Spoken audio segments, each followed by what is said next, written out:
2007, you know that. Can you imagine not being able to email your coworkers? Justin, what would you do? I'd like it. Why some companies are banning emails of any kind on certain days. Live from Victory Park, this is News 8 Daybreak in high definition. Friday morning, November 16th, getting ready for a weekend, and glad you're starting it with us. I'm Justin Farmer. And I'm Jackie Hyland. Communicating by email currently speeds up productivity in the workplace, but it can also bog you down, keeping you tied to your desk, which is why some businesses have introduced email-free Fridays. Channel 8 Cynthia Vega live this morning from one such North Texas business. Good morning.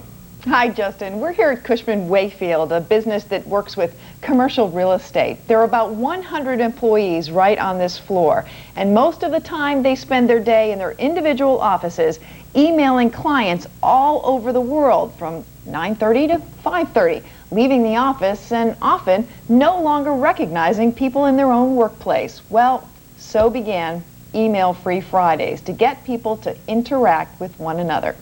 Take a look.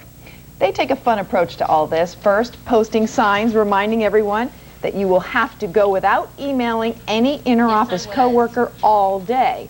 Instead, imagine this. You'll have to pick up the phone or actually get out of your cubicle and meet face to face. A real challenge for some, so used to emailing clients all over the world, they end up emailing coworkers in the next office over. Senior Director Gary Collette, one of those surprised by how Email Friday turned out. It got me up and out, and like I said, it's a wellness program, so I got to walk. I know that 16 times around this thing is a mile. You can kind of focus more on your work because you're not getting interrupted by notices saying, you know, you've got an email here. Needless to say, Email-Free Fridays amounted to people here finding that they had more time to interact with one another. They did get a lot more exercise, and they tell us they had a lot more fun.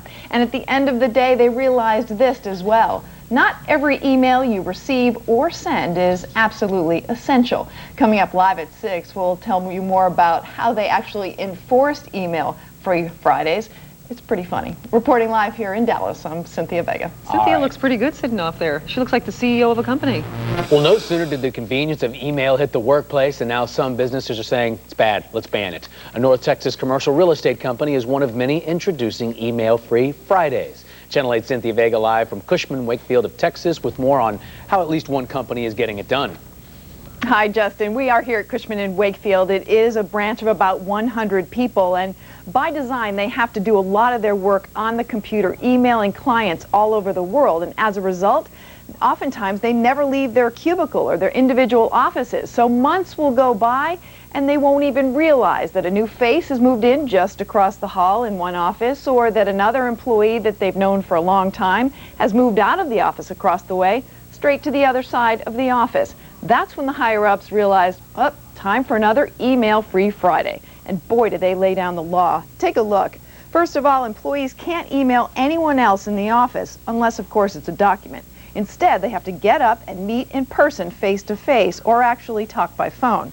To keep people in line, each quadrant is assigned an email police officer. Someone like Fernando Vasquez, who told us on Email-Free Friday, they weren't halfway into the day when he had to bust fellow coworker Les Templeton, who broke the rules without a second thought, until afterwards.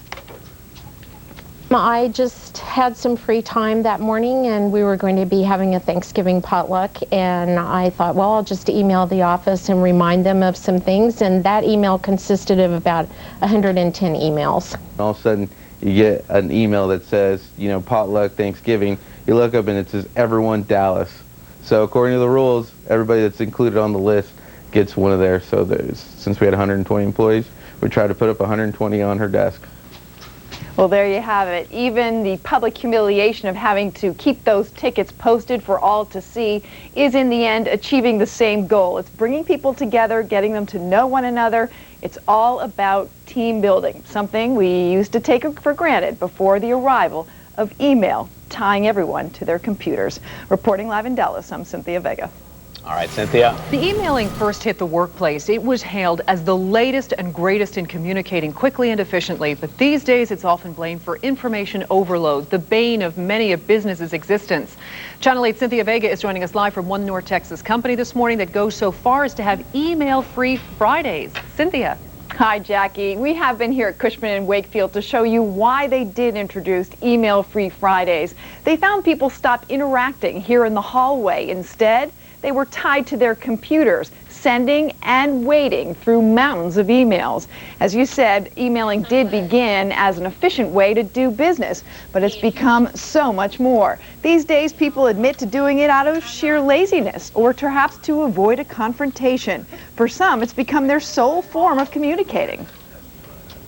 And then assume that you've looked at your email and then, 3 weeks later, oh, did you get your... No, they don't follow up with human contact at all, and so it can cause some problems sometimes.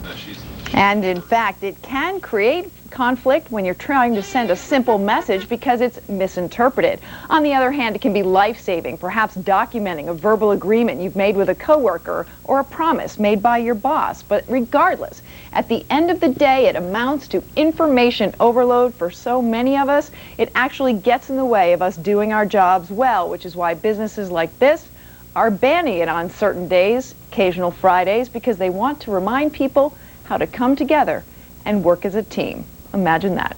Reporting live in Dallas, I'm Cynthia Vega. Back to you.